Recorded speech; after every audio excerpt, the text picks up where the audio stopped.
Non, merci. Boker Tov les Koulam. Boker Tov, Baruch Hashem. Alors ce matin, on va essayer de faire un petit Dvar Torah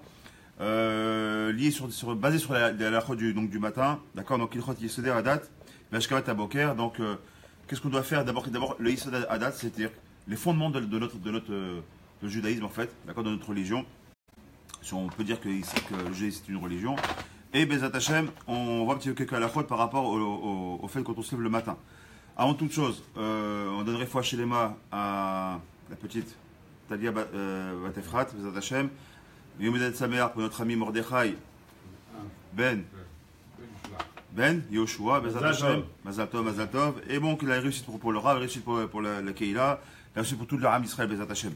Et la guérison pour tous nos malades. Parce que il venge le sang du Rav Raziel qui a été tué cette nuit-là, le fils du Rav de mon fils.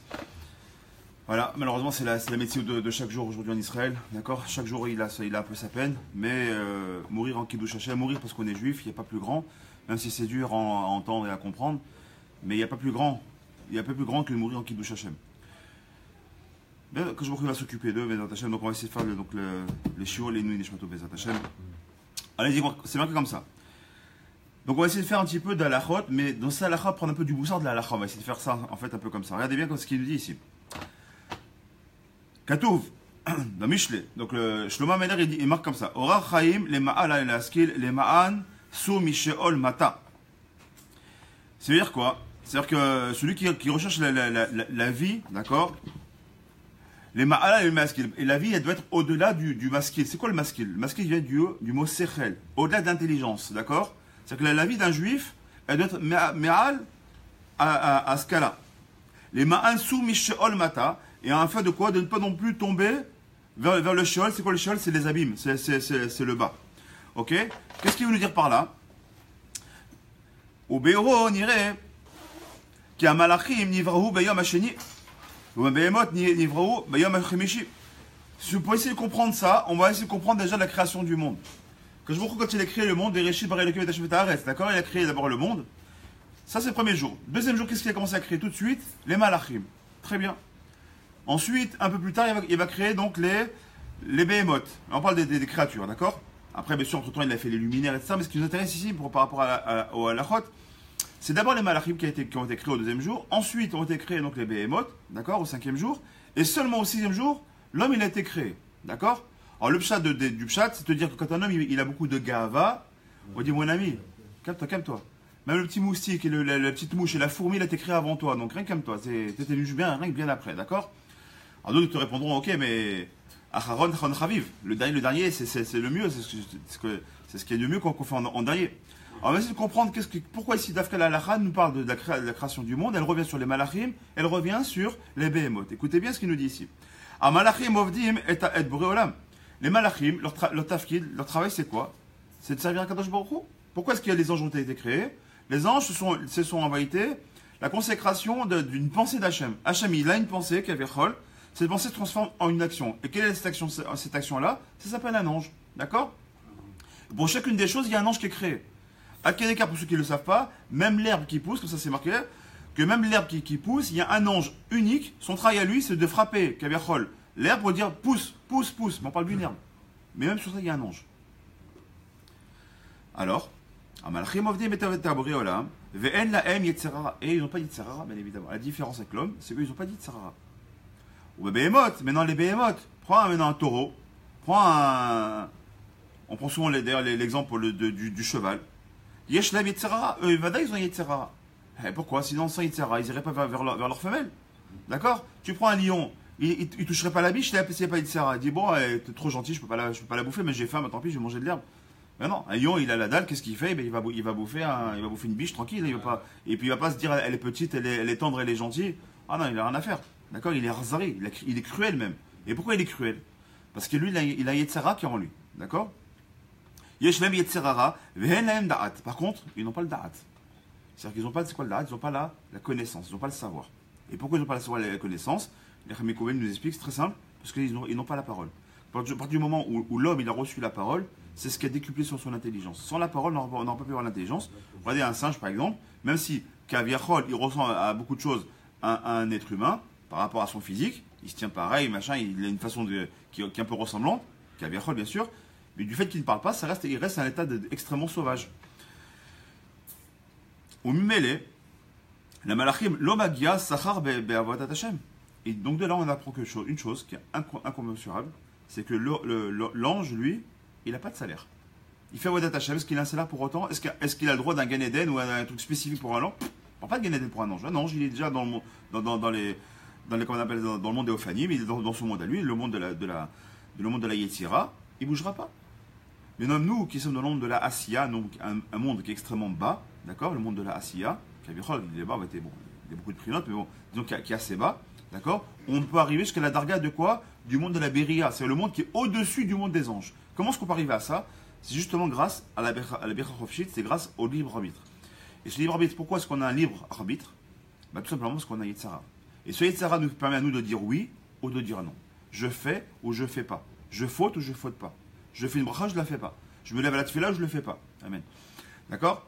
Parce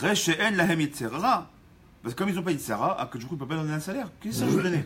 T'es Kulo Kodesh. Je t'ai créé en faisant que la Avodat Hashem, parce que par définition, ta Avoda, c'est ma pensée personnelle, c'est ce qu'il dit Hashem. Donc, quel salaire tu vas avoir de faire ce que je te fais? T'as rien qui fait que tu peux me dire non. D'ailleurs, c'est tout ce qu'ils expliquent, les Kobalim.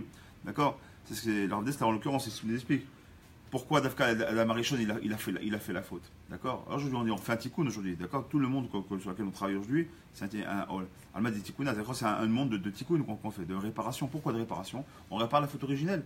De Chava, de Adam, du Nachash, Verkoulé. D'accord? Alors on a pu dire, quand même, il aurait pu rester tranquille, Adam Arishon. T'as pas compris. C'est qu'Adam Arishon était tellement grand dans sa création, que c'est marqué là-bas dans Bereshit Rabbah, dans le Midrash, c'est marqué que là-bas, les anges l'appelaient Elohim. Quand ils voyaient Adam Arishon, ils étaient sûrs que c'était Dieu, tellement il était Kadosh. Parce qu'il a dit, hey, vous vous trompez d'adresse là, moi je suis pas Dieu, je suis une création comme vous. D'accord? Je suis une création qui est beaucoup plus élevée que vous, mais j'en suis une création. C'était l'ange le plus grand qui existait. Mais Adam Arishon, il n'a pas voulu ça. Quand il a vu Yetzira qui était en extérieur de lui, il a dit non. Si je veux avoir un salaire, si on veut c'est ce qui va me différencier moi en tant qu'Adam par rapport aux anges, c'est que j'arrive à faire la Avodat Hashem, la volonté d'Akadosh Baruch Hu, à travers justement une décision. C'est une des DA qui dit qu'il a fait la faute pour ne pas manger le pain de la honte. Exactement. Après, c'est ce qu'on a, c'est pour avoir le pain de la honte, pour justement ce qu'on appelle ne pas avoir le pain de la honte, c'est quoi? De justement, sur ton front, tu gagneras ta vie, d'accord? Et bien la même chose, pour gagner son Gan Eden, Damarichan il dit, ma pitom, je vais avoir mon Gan Eden comme ça sans avoir rien fait, hors de question. Ce que je veux avoir le mérite de l'avoir eu à travers mon travail personnel.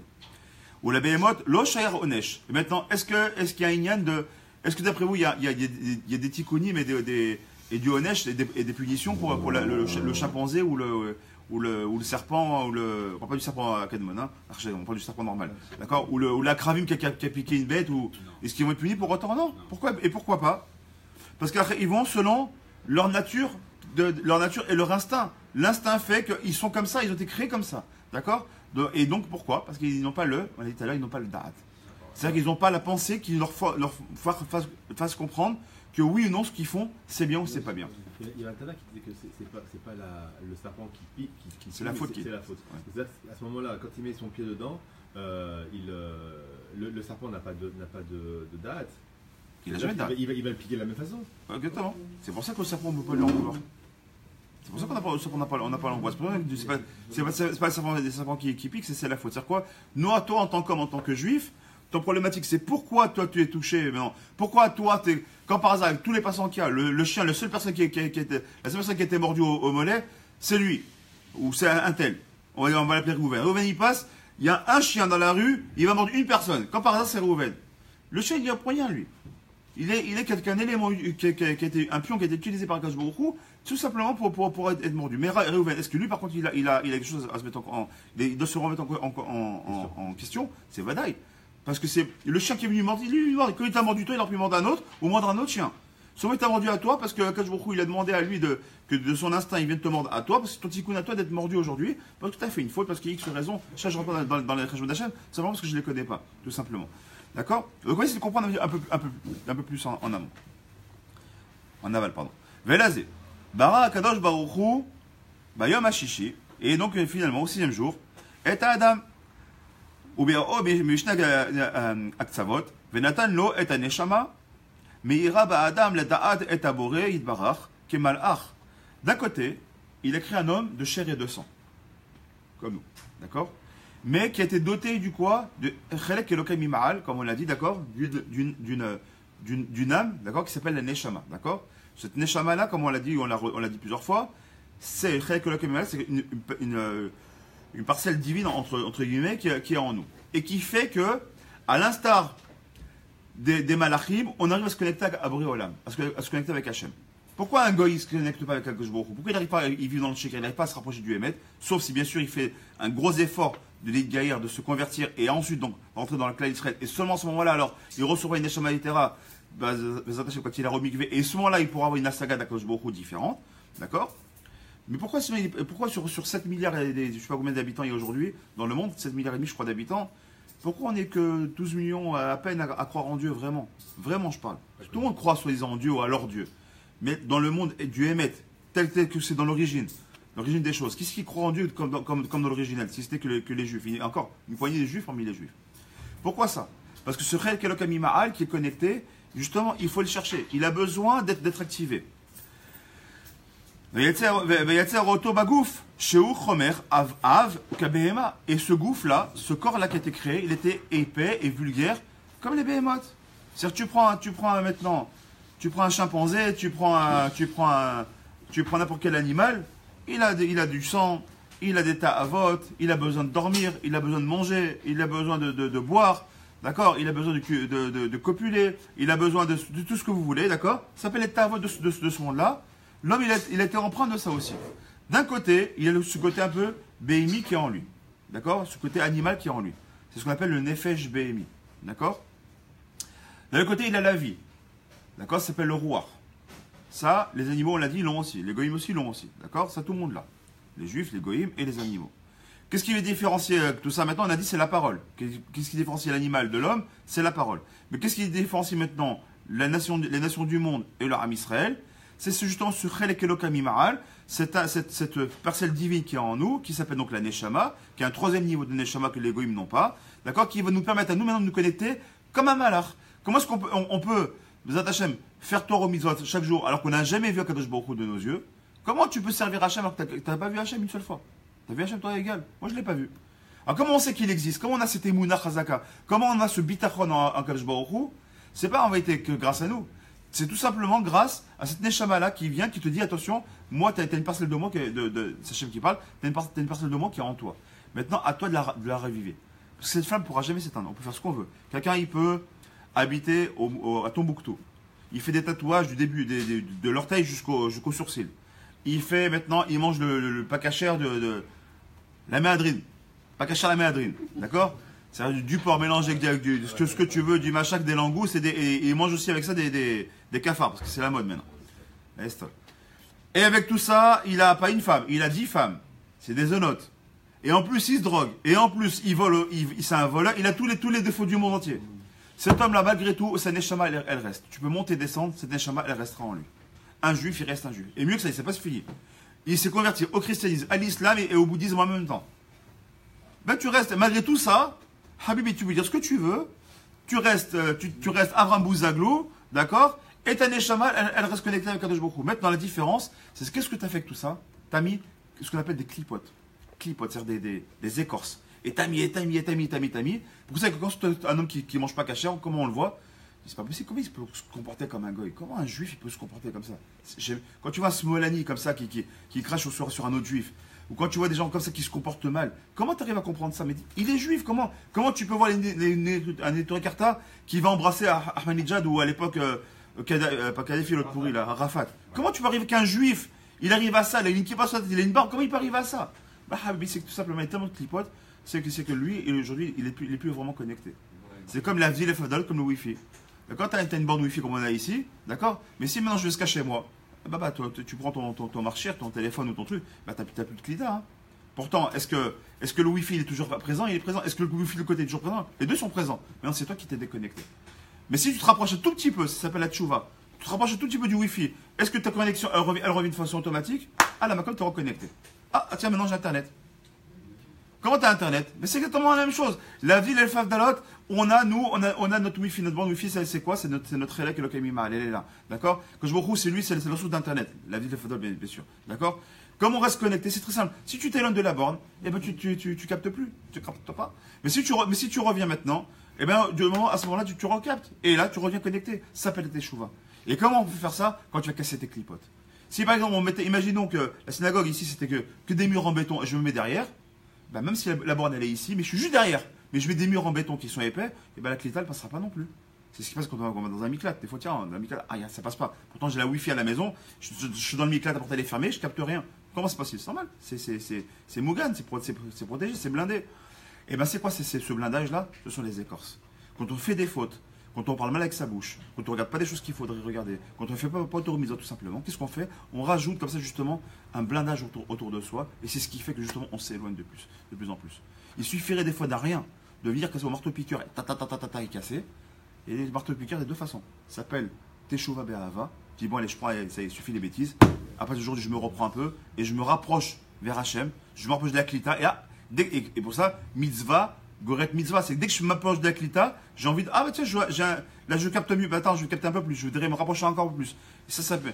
Mais quand tu es connecté, tu dis bon, déconnecté pour déconnecter, qu'est-ce qui me différencie maintenant de ce que je faisais ou pas?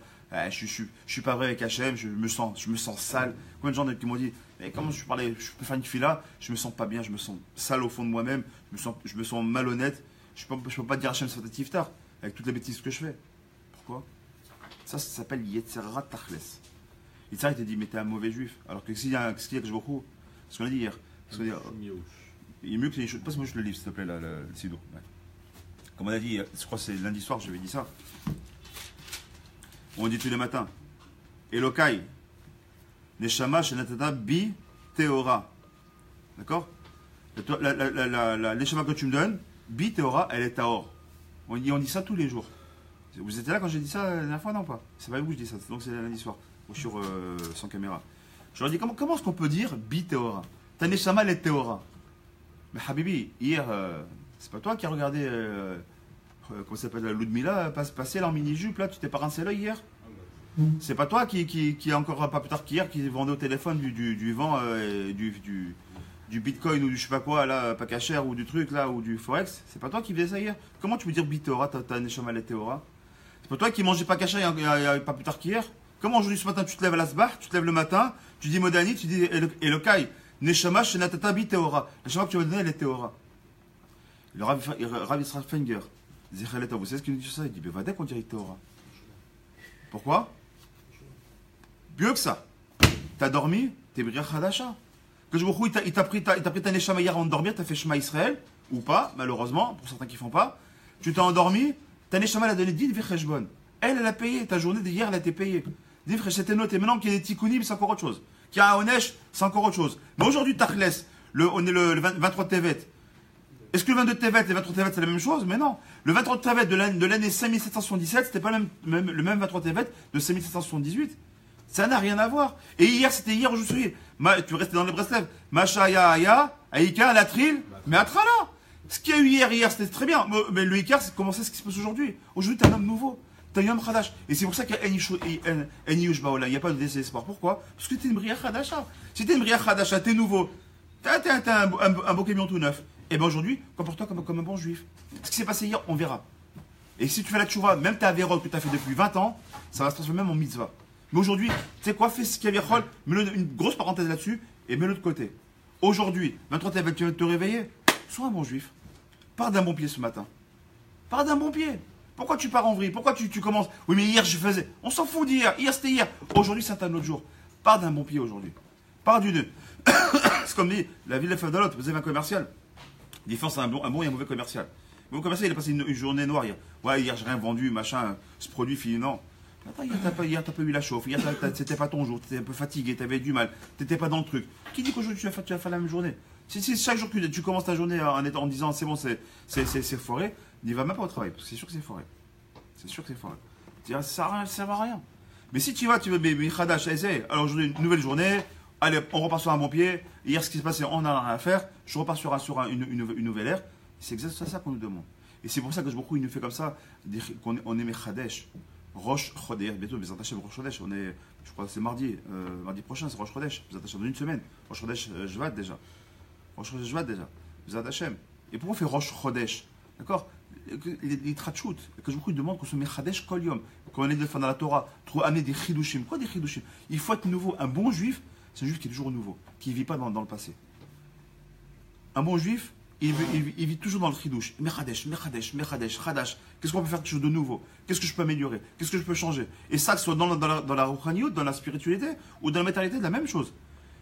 Un patron juif, un patron juif, c'est pas comme un patron juif. Bon, bah, écoute, ça marche, on a un plan de carrière qui marche bien, on va suivre. Un juif, il est comme ça. Mais comment on peut améliorer les choses? Mais c'est bien déjà. Non, mais j'aimerais encore améliorer le truc. On peut trouver une autre truc. Il y a peut-être une autre mission qu'on peut rajouter à ça. Comment on peut améliorer le truc? Comment on peut développer le truc? Parce que l'esprit du juif, il doit être comme ça. C'est une obligation. Un juif, il reste il reste comme un kavechol sans réfléchir, il devient kavechol une BMA. Et c'est exactement ça qu'on ne doit pas faire. Parce qu'à partir du moment où tu rentres dans l'itraglout, d'accord, tu restes dans l'habitude, d'accord, t'es ragil, la même chose, d'accord, régel, c'est quoi un régel? Un pied devant l'autre, tu marches comme un zombie, tu mets un pied devant l'autre, où tu marches? Le juif errant, mais non, on n'est pas des juifs errants, on ne marche pas pour marcher. Même un juif errant, quand il réfléchit, il est de sa tête qui réfléchit. Quand on marche, c'est pour réfléchir. Nous, ça ne marche pas pour se détendre, on marche pour réfléchir mieux encore. D'accord? C'est exactement ça qu'on doit comprendre. Et qu'est-ce qui va différencier maintenant d'un juif, d'un malach ou d'une BMA? Deux choses. Un, c'est qu'on a Yetzerara. Donc quand tu tombes, tu n'es pas un ange, mon pote. Donc si tu es tombé, tu te relèves et tu repars. Parce que si Hachem il veut que tu sois un ange, tu aurais été un ange. Mais si tu as mis Yetzerara, il sait que tu vas tomber. Déjà, au début, quand il a écrit le jeu, avec Kavercho, avec Jbochou, dans les instructions du jeu, il a marqué « Mon fils, il tombera dans la faute ». Et je vais mettre des tavotes pour qu'il tombe dans la faute. Ça s'appelle le Yetzerara. Mais je lui ai donné les kohot, c'est quand c'est marqué dans l'instruction du jeu, les kohot pour qu'il fasse teshuva. À lui, maintenant, tout notre travail à nous, quand on joue le Monopoly de notre vie, c'est quoi? C'est qu'on sait que Miroche, on a chance, on a communauté, mais on a aussi, on a à la fois les Averot, mais on a aussi la Tchouva. Mais on doit prendre ça en considération. Pourquoi? Parce qu'on n'est pas des malachim. Mais attention, d'un côté, on n'est pas non plus des animaux. Donc on ne peut pas se comporter comme un simple animal qui a simplement des ta'avot. Il nous a mis Chelek Elokem Mimal avec nous. Il a mis cette neshama-là qui a empreinte de Gdusha. Et nous, maintenant, de faire en sorte de faire que notre vie ne soit pas une vie de BMA. C'est pas ta vie, c'est pas comment on dit en France là, métro, boulot, dodo, et de temps en temps je rencontre ma femme, c'est mieux que celle de la voisine, d'accord? T'as ta femme, et c'est ça ton but. T'es une tava, donc tu vas avec ta femme, t'es une tava, tu vas manger, t'es une tava, tu vas dormir, t'es une tava, tu vas boire, t'es une tava, tu veux danser, c'est que ça, t'es une tava, tu vas te promener, c'est que t'es tavot. Non, et comme on l'a dit hier au travail, bon, je leur ai dit, au contraire, la force d'Akadosh Baruch Hu, c'est quoi? À travers la chassidut, c'est la chassidut qui nous enseigne ça, c'est justement de prendre cette matière-là et ce qu'on appelle l'élévation de la matière. Tout le travail d'un bon juif, c'est de prendre ce bon café que tu es en train de boire là, qui sent bon, d'accord, de dire, en même temps que je le kiffe pour ma tava, non, en même temps que je kiffe pour ma tava, mais j'ai fait chakol dessus. Je vais peut-être libérer même une neshama, j'en sais même pas, il y a peut-être une neshama qui était bloquée là-dedans, et je l'ai libérée. Moi, j'ai pas les yeux pour voir. Et même si j'ai rien libéré, ben, j'ai fait une bracha déjà, j'ai créé un ange, parce qu'une bracha c'est un ange déjà. J'ai créé un ange blanc. Mais quand tu arrives, il y a la différence entre celui qui va boire, ah c'est bon ça, il boit pour sa tava, et lui va dire, tout le monde va dire amen, tac. T'imagines? Chaque amen c'est un ange. Ma bracha c'est un ange. Moi, juste une fois que j'ai fait une bracha devant 400 personnes, il y a eu un amen, j'ai créé 6 anges. Avec une bracha, avec un kos, j'ai créé 6 anges. Après, je rajoute bourré fachot, j'en crée encore 7e ange. C'est ce vernet, il m'a apporté 7 anges.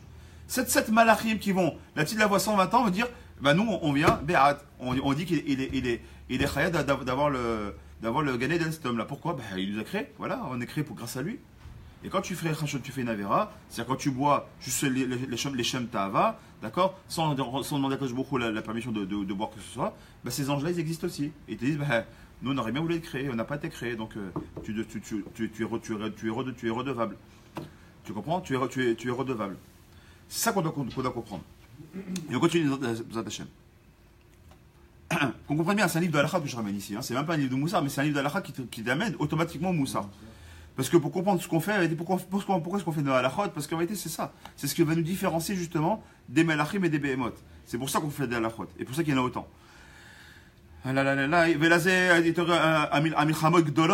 c'est pour ça qu'un homme est constant en milchama interne. Il a une guerre interne constante, du matin jusqu'au soir. Et là, messieurs, pour le moment on a eu le da'at, d'accord, et jusqu'à 120 ans, parce qu'à la dernière seconde, on va fermer les yeux, et on nous fera le krat shema sur nos yeux, jusqu'au dernier moment, les tsara, il sera aux fesses. Parce qu'à des moments, il y aura une guerre intense qui sera intense. Alors, il y aura des prix notes. C'est-à-dire quand on a plutôt 20 ans, c'est le côté de la tava du niouf qui est la sexualité qui est plus prédominante. Quand on a dans les 40, 50 ans, c'est plutôt la bouffe ou le travail. D'accord? L'argent. À partir d'un moment donné, c'est plus à 60 ans, c'est plus les tiolim. Donc chacun, mais il y aura toujours une tava qui est prédominante qui sera là pour nous embêter. Il y aura toujours cette guerre-là qui va être là. Notre travail, nous, c'est justement, c'est gagner la guerre à chaque fois. D'accord? Et des fois, la guerre, on ne la gagne pas tout le temps. Alors, parce que la guerre, en vérité, on a compris, elle débute de 0 à 120 ans. Donc en vérité, ce sont des batailles qu'on fait. Et des batailles qu'on doit gagner à chaque fois. Velazé, et Torero milhamak dolot, be'adam kol yemi hayav, ve'anefesh abeimit, mesita l'etaavat olamazé, de kabehema, parce que sa neshama, son nefesh beimi, il le tire vers le bas, il dit, ah, ça va, mange, bois, profite. Ve'neshama teora, nilchemet keneged maralo, shelo kar le nivra. Et là, la neshama dit, oh, je ne suis pas écrit pour ça, moi. Tout ce monde-là, moi, j'ai rien à faire. Moi, je veux boire au lame. Et là, la avod est aboré même que malach. Moi, je vais être comme un malach. Ve'af dvarim agashmeim mukhrachim la'asot ka'alicha shtia veshena tiye kavana bahem kedei shiucha la'avod et berolam. C'est pour ça que ce que je vous dis à l'oral, il dit ici à l'écrit, c'est pour ça que notre travail à nous, c'est de faire quoi? De comprendre que tout ce qu'on utilise, quand je bois, je mange, je dors ou autre, d'accord? C'est pourquoi? C'est pour servir à Kadosh Baruch Hu. Je mets ça en exemple pour dire, je bois, je mange, non seulement pour faire une bracha, comme on vient de le dire, mais aussi pourquoi tu manges, pourquoi tu bois, pour mieux servir à Kadosh Baruch Hu. Ok, alors mange du pain et de l'eau dans ce cas-là. Mange le strict minimum. Un peu de carottes pour avoir des vitamines, un peu de je sais pas quoi, ça suffirait. Pourquoi tu manges des gâteaux et tu prends un choco et machin? Non? Qui t'a dit que tu ne veux pas profiter de ce monde-là? Parce que le plaisir du palais, ça fait plaisir. Prochaine date de Marou Marcé Rachel, Kadosh Baruch Hu, il a créé des couleurs, il a créé des goûts, il a créé des paysages pour qu'on en profite. D'ailleurs, c'est marqué Maramé Fourchet. On aura dit une Vecheshbot si on n'a pas profité de ce monde-là. Mais comment profiter de ce monde-là? Pour toi ou pour Hachem? Toute la question qui est à se poser, c'est ça. Pour qui t'as été créé et pour qui tu vis? Qu'est-ce que tu fais? L'argent pour lequel tu cours, là, c'est pourquoi? Pour tes bienfaits personnels? Ou c'est les attachés? C'est pour mieux servir Hachem. Dans ce cas-là, c'est toute la différence. Tu as des gens qui ont couru après la tzedaka, qui ont couru après l'argent pour construire un Beth Amikdash. Ah, le Beth Amikdash, amène. Mais d'accord, ils vont aller de droite à gauche pour payer des avrechim. Il y a comme certains rabbins qui font. Ah, ils constatent qu'on court après l'argent. C'est d'ailleurs, mais c'est pourquoi? C'est pour acheter la dernière Mazda ou la dernière je sais pas quoi, ou la dernière Porsche, ou alors c'est parce que Bémet c'est pour être mashkia un peu plus dans la Torah, ou parce que les limoudim des enfants c'est cher, et mettre un enfant dans une yeshiva ou une fille dans un séminaire, ça coûte beaucoup d'argent, etc. Et il faut trouver cet argent, donc je travaille pour ça. Ça dépend, où est-ce que tu mets ton point de référence. Il y a une question ce matin, Mordechai, tu as oublié de me rappeler. Tu m'avais rappelé quelque chose. Oui. Par rapport, rappelle tes questions ce matin. Voilà. Fort. Quand on met les chaussures, on met le pied droit. Ouais. Quand on met un pantalon, on commence par la jambe droite. Pourquoi? Quand on enlève le talit, on enlève la main gauche. Alors la question, pour ceux qui n'auront peut-être pas entendu, il pose la question, un petit détail finalement. Et bien, Mehmet, ça m'a fait rappeler quelque chose que j'ai lu hier, un peu plus tard qu'hier, Baruch Hashem. Pour ça que je dis rappelle-le moi, parce que je vais ramener sur autre chose, Bezat Hashem. Il dit comme ça à Mordechai Yakar, 120 ans Bezat Hashem, c'est son anniversaire aujourd'hui. Et il dit comment ça se fait que quand on doit mettre une chaussure, on doit mettre la chaussure droite. Quand on met le pantalon, on doit commencer par le côté droit. Quand on met une veste, on doit mettre le côté droit. D'accord? Et quand on enlève les téfilines d'ailleurs, ou quand on enlève le talit, on doit l'enlever avec la main gauche. Pourquoi d'un côté la droite et la gauche? D'abord, première question, pourquoi est-ce qu'on a besoin de ce genre de détails? Parce que beaucoup il n'a pas autre chose à faire que regarder ce genre de détails, premièrement. Et deuxièmement, pourquoi? Alors là, déjà la réponse, déjà elle est kabbalistique. Déjà, il faut savoir. Pourquoi est-ce qu'on met à droite et qu'on enlève à gauche? Parce que la droite représente le chesed, d'accord? La bonté, d'accord? Et la volonté, le retson. D'accord? La gauche représente la gvura. Et le fait de ne pas vouloir, d'accord? C'est quelque chose, la yad kea, c'est la faiblesse, d'accord? En règle générale, les grande majorité des gens sont droitiers plutôt que gauchers, d'accord? Donc c'est yad kea, donc la gauche représente la main faible. C'est pour ça d'ailleurs qu'on met les téfilines à gauche quand on est droitier. Très bien. Alors pourquoi est-ce qu'on met qu'à droite? Pour montrer à Kadosh Baruch Hu que quand on fait un mec la droite, on met beaucoup de vigueur, avec le chesed, on met le côté positif qu'Aviachol. Le côté gauche, c'est le côté un peu négatif, d'accord? Le côté on a dit de la rigueur, d'accord? Donc je vais pas mettre des choses, je vais pas faire la tfila ou faire des mitzvot avec la rigueur. C'est-à-dire qu'avec la crainte. Je vais faire ça be'ahava, be'simcha, d'accord? Le côté un peu positif. Maintenant, quand je vais enlever, pourquoi je mélange avec la main qui est faible? Et pourquoi avec la main gauche? Parce que maintenant que je suis empreint de la mitzvah, avec le keter, j'ai la couronne sur la tête, de quoi? Des téfilines. je suis tellement bien que c'était fini, je monte à Kadosh Baruch Hu, pour moi c'est dur de l'enlever. Alors quand je mets, je m'embrasse avec la main droite qui est le chesed, donc ma main forte pour vite la mettre. Ça c'est pour gagner ma mitzvah, vite je le fais. Zrizout. Par contre pour l'enlever, ça me fait la peine de l'enlever. Mais je suis obligé de l'enlever, je dois aller travailler, je dois partir aux toilettes, je dois machin. Je suis obligé de m'en séparer. Alors je prends la main gauche, je monte à Kadosh Baruch Hu, je prends ma main gauche et que ma main fêle, je m'enlève de là. Donc ça c'est la réponse qui donne Chachamim. Maintenant, ça m'a fait réfléchir à une chose. Enfin, j'ai lu un truc très sympathique d'une personne qui a fait Teshuvah, qui était une personne qui était totalement chiloni et fou des arts martiaux. Donc, bon, chose que j'aime beaucoup aussi. Et quand j'ai écouté ça, il m'a fait réfléchir. Regardez ce qu'il dit. Il dit, dans sa jeunesse, cet homme-là, il était fou des arts martiaux. Donc, Al-Kedekar, qu'il a quitté Israël pour partir en Corée. Il est parti en Corée, là-bas, dans une petite île de la Corée, là-bas, dans une espèce de petit monastère coréen, pour apprendre le taekwondo avec des vrais maîtres coréens, d'accord? Avec leur philosophie, tout ce qui leur bêtise. Très bien. Et il a fait pendant 1 an et demi de ça. À un Kedekar, en 1 an et demi, il est devenu super bon, l'équivalent d'une ceinture noire, etc. Comme il avait atteint un très très bon niveau, il était très doué par rapport à ça, il dit, je veux m'arrêter à ça. Moi, je veux connaître tout ce qui se passe. Et il dit, maintenant, il est parti où? Il est parti maintenant Moine Shaolin. Il est parti là-bas, je ne sais plus comment ça s'appelle, cette ville-là, j'ai oublié, d'accord, dans un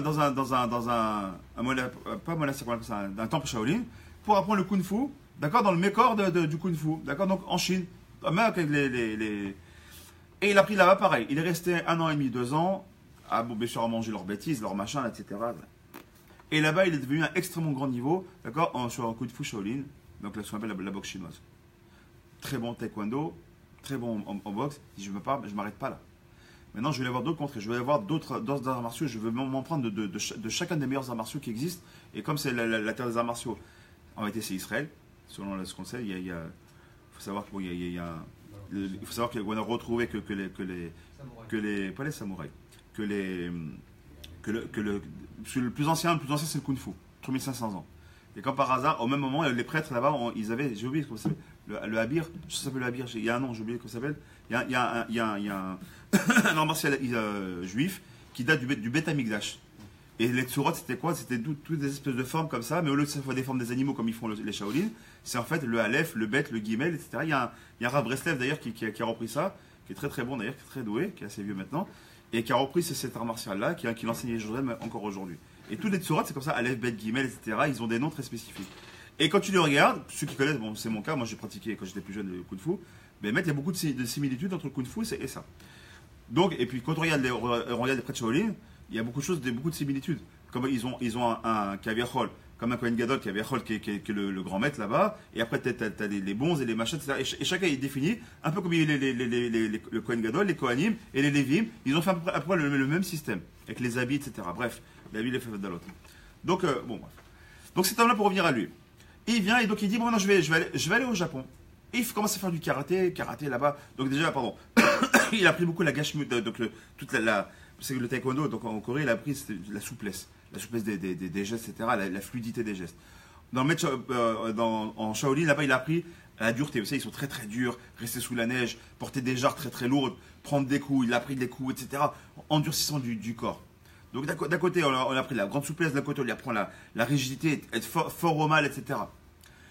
Et un jour, donc, il va là-bas, il dit, bon, maintenant que je suis fort, je vais karaté Kyokushinkai, donc c'est du karaté qui est très dur au Japon. Il fait ça aussi. Mais il lui manque une petite touche. Et un jour, il marche comme ça, puis il voit un petit vieux comme ça. Et puis, il voit une école comme ça, et c'est une école d'aïkido. Ensuite, ils ne connaissent pas l'aïkido, c'est pas du tout violent. L'aïkido, c'est quoi? C'est prendre la force de l'autre, d'accord, et la retourner contre son adversaire. Il y a très très peu de coups, voire quasiment aucun coup. C'est simplement d'utiliser la force de l'autre pour la retourner contre lui. Il dit, bon, lui, il a fait des sports de frappe depuis jusqu'à présent, donc j'y crois pas trop ce truc-là. Il y va pour rigoler. Il y va pour rigoler. Et qu'est-ce qu'il fait? Donc il rentre, il va pour essayer. Et donc il va en fait pour se moquer. Et quand il rentre comme ça, il voit comme ça, le petit maître là, il le prend, il voit qu'il a un bon niveau, et donc il le prend, il dit viens faire un petit combat avec moi. Et il voit l'autre, il met tout ce qu'il peut mettre. Il n'y a pas un coup qui atteint le vieillard. Ah, c'est pas le mot dérouillé, il est faible. Il se fait éclater. Il dit c'est pas possible. Avec tout ce que je connais, j'ai fait les plus grands arts martiaux, j'ai trouvé du dur au mal. Ce petit vieux là, il me prend, il me fait tourner comme un soleil. Le doigt, le truc, le machin, je tourne. Il n'arrive pas. Et quoi qu'il fasse, les mouvements, truc de fou. Il dit ouais, c'est bon, je reste là. Il dit avant de rester, déjà tu vas commencer à faire diéta. Il dit comment diéta? Il lui dit voilà, tu vas commencer à manger que ça, que ça, que ça, que ça. T'es trop lourd. Maintenant le gars il était physique, machin, etc. T'es trop lourd, c'est pour ça que tu n'y arrives pas. Il commence, ce premier entraînement, c'était trop lourd, t'es machin, etc. Et après, bon, de fur et à mesure, donc je ne vais pas trop m'étaler par rapport à ça, c'est juste pour arriver à la Nekuda Sofit et que ça nous intéresse à nous ici. Donc il vient comme ça, donc cet homme, maintenant aujourd'hui il est là-bas, comme ça, Baruch Hashem, il est dans le Shomron, et il est en Yeshiva, Baruch Hashem. Et il dit une chose qui m'a fait réfléchir. Quand j'ai fait tchouva, j'ai compris ça. Grâce à cet homme-là, j'ai compris la Torah. Écoutez bien ce qu'il nous dit. Il dit, pourquoi j'arrive pas à te toucher? Il dit, parce que tu fais pas attention aux détails. Il dit, toi, ce que tu regardes, c'est tes mouvements, tes trucs, tu as des mouvements amples, forts, la puissance, la rapidité. Mais tu ne regardes pas le détail. Il dit, tu sais pourquoi j'arrive à t'avoir? Je dis, parce que quand tu me regardes, je sais exactement ce que tu vas faire. Dans ton regard, je sais ce que tu vas faire. Je sais même comment tu penses. Ta position de ton pied qui est légèrement inclinée vers l'extérieur, je sais exactement par où tu vas passer. Quand tu es légèrement incliné à l'intérieur, quand ton genou est légèrement plié, quand ton épaule est fessier, donc il explique les détails, mais des petits détails qu'il n'aurait jamais pensé. Il dit c'est par rapport à ça que tu es ouvert, pour moi tu es ouvert comme un livre. Tu es un livre ouvert, donc je sais exactement ce que tu fais, tu ne pourras jamais m'atteindre. Et moi par contre je pourrais toujours arrêter tout ce que tu fais. Et il lui a expliqué Donc ce gars-là il prend des années avec lui, etc. Il devient extrêmement très bon. Il revient en propos Barrett, il a ouvert une école d'arts martiaux, qu'il a encore aujourd'hui, mais entre-temps il a fait teshuva. Et il dit maintenant, et là c'est la Nikuda qui est importante, c'est maintenant. Il dit jusqu'à présent je n'arrivais pas à comprendre, et c'est ça que tu vas faire rappeler. Qu'est-ce qu'il en a à faire, Kadosh Baruch Hu, que je veux que c'est une halakha, je dois mettre ma chaussure droite avant ma chaussure gauche. Je dois lasser ma chaussure gauche avant ma droite. Mais toi, Hashem Boré Olam, qui est Ensof Baruch Hu, si on pourrait apprendre tous ces livres-là qu'on n'arrive même pas à comprendre le milliardième de qui est Hashem. À quelqu'un que le Hari Kadosh dit, je ne peux pas t'expliquer parce que déjà le monde de l'Atsilut, je ne peux pas vous l'expliquer. Le monde du Adam Kadamon, je ne peux pas l'expliquer. Alors qui pourrait croire? Donc, comment toi, qui est si grand, qui est Ensof, qui est infini, qu'est-ce que t'en as à faire d'un détail de mettre une chaussure droite ou une chaussure gauche? Qu'est-ce que t'en as à faire? Il dit la réponse, elle est là, justement. Il dit parce que justement, à l'instar de ce petit vieux là, ce petit maître qui a dit que tout ce que tu as fait, tout ce qui est grandiose, qui te paraît grand, et les coups, c'est-à-dire tes grandes mitzvot, et ce que tu fais que tout le monde voit, et tu fais la brit mila, et tu as la bar mitzvah, et tu mets les téphilines, le talit, la tfila, on étudie la Torah, tout ça c'est grand, c'est bien. Mais c'est les petites choses, les petits détails. Sur quoi il est bochen, sur quoi il te regarde? Il y a sur tes petits détails. Est-ce que tu es capable sur les petits détails de te comporter comme moi je veux que tu te comportes? Parce que c'est ça qui m'intéresse. Tout le reste, je suis prêt à ne même pas regarder. Comment tu te comportes sur un petit détail? C'est quoi le petit détail? Tu es prêt à prendre une khumra sur toi? Tu es prêt à prendre un peu plus sur toi? Tu es prêt à racheter une écouda? Tu es prêt à racheter des téfilines un tout petit peu plus cher, mais en mettant des taguim à l'intérieur? De les mettre noir des deux faces par exemple, ou un légèrement plus gros, ou un talit qui soit d'une meilleure qualité, ou des tsillotes que tu as acheté, ou les d'acheter comme ça, fait machine, qui soit fait main. Des petites choses comme ça. Que quand tu vas manger Khalak Bet Yosef, tu vas manger que Rabanout, ou tu vas manger Khalak Bet Yosef, et à chaque fois manger une menage gacha, et même si c'est plus cher, est-ce que tu es capable de faire cet effort-là? C'est sur ça que le jour il te regarde. Et tout le reste, c'est Vadak qui te regarde, parce que comme il dit le Khamim, le rabbin nous te dit, pour ça tu as été créé. Les cas de Tsarta, c'est pour ça que tu as été créé. Le juif a été créé pour servir Hachem. Donc quand tu fais ton mitzvot, tu n'attends pas une médaille. Tu as été créé pour ça. Par contre, à l'envers, tu fais pas, tu risques d'avoir des freshman par rapport à ça. Mais par contre, là où Hachem il te regarde, là où il a la loupe, c'est sur le petit détail. Comment tu vas réagir par rapport à ce détail-là? Comment tu es capable de réagir dans cette telle situation? Est-ce que tu es prêt? Alors tu vas donner 10 fois la tzedaka, il y a encore un 11e qui vient. Ils m'ont saoulé ceux-là, tous passer les uns derrière les autres. Tu vas faire ça au contraire, avec un grand sourire, tu remets ta main dedans et tu remets tes pièces. Est-ce que tu es capable de ça? Est-ce que tu es capable de donner à ton prochain alors qu'il t'a fermé la porte hier, il t'a fermé la porte au nez, aujourd'hui il a le besoin, tu es capable avec un grand sourire et sans nekama, sans aucune vengeance, d'aller, je vois que tu as besoin d'aide, viens je vais t'aider. Mais il t'a fait les pires crasses hier, pas grave, ce qu'il a fait lui. Il a resté compté. Moi, ce que je fais, c'est encore autre chose. Ne regarde pas ce qu'il fait l'autre. C'est exactement ce qu'il nous enseigne ici. Et bien, si on arrive à comprendre ça, alors qu'on arrête aussi d'être des kitsoni, qu'est-ce qu'on a que nous, on veut tous, ou on est malheureusement trop tiré vers le bas et on est comme les behemoths, on se comporte comme les behemoths, on va sortir la prescription là. Ou alors, des fois, il y a des gens qui font teshuva, t'écoutes Mordechai. Il y a des gens qui font teshuva, et du jour au lendemain, ils veulent devenir baba salé. Mais on t'a pas envie d'être un malard. Tu dois aller dormir, comme tout le monde. Tu dois te reposer, tu dois manger. Ceux qui font des ta'aniotes et des machins, c'est pas donné à tout le monde ça. Quand tu auras un grand niveau, tu auras un vrai baba salé, dans ce cas-là, on verra si tu fais des jeûnes de Shabbat à Shabbat comme lui faisait. À ton niveau, fais même pas un jeûne. Tu veux faire un jeûne, même moi j'ai arrêté de le faire, je faisais beaucoup de jeûnes à l'époque. Aujourd'hui, fais une fois par semaine, fais un jeûne de la parole. ce sera beaucoup plus grand qu'un jeu de physique. Parce qu'aujourd'hui, on a un dor khalash. Alors qu'on arrête de vouloir atteindre les sommets sans aller, mais qu'on a step by step. Mais surtout, ce qu'on a se rappelé ce matin, c'est quoi? Qu'on se rappelle, Bezat Hashem, que ce qui est important pour que je trouve, Dafka, c'est le détail. Comment tu vas être le cœur à l'ouvrage? Comment tu vas faire la chose? Est-ce que tu vas faire dans le détail? Est-ce que Begadol, ou est-ce que tu prends les Shem Yichud, tu vas faire les Shem Yichud, tu vas prendre un peu Mikaven quand tu fais ta bracha, tu fais des Mikaven de ce que tu bois, ou Stam à ta zorette, tu jettes une bracha, ta bénédiction, tu la Stam jeter, ou tu essaies d'être un peu Mikaven de ce que tu dis. Si on a rien qui fait ça, Bezat Hashem, tout ce moussarat et toutes les leçons qu'on va faire, elles ont vraiment un sens, Bezat Hashem. Je crois qu'il donne les corps Chazak. Chazak, Baro. Rabbi Hanania, Ben Ekashua, Razak, le jour des écoles d'Israël,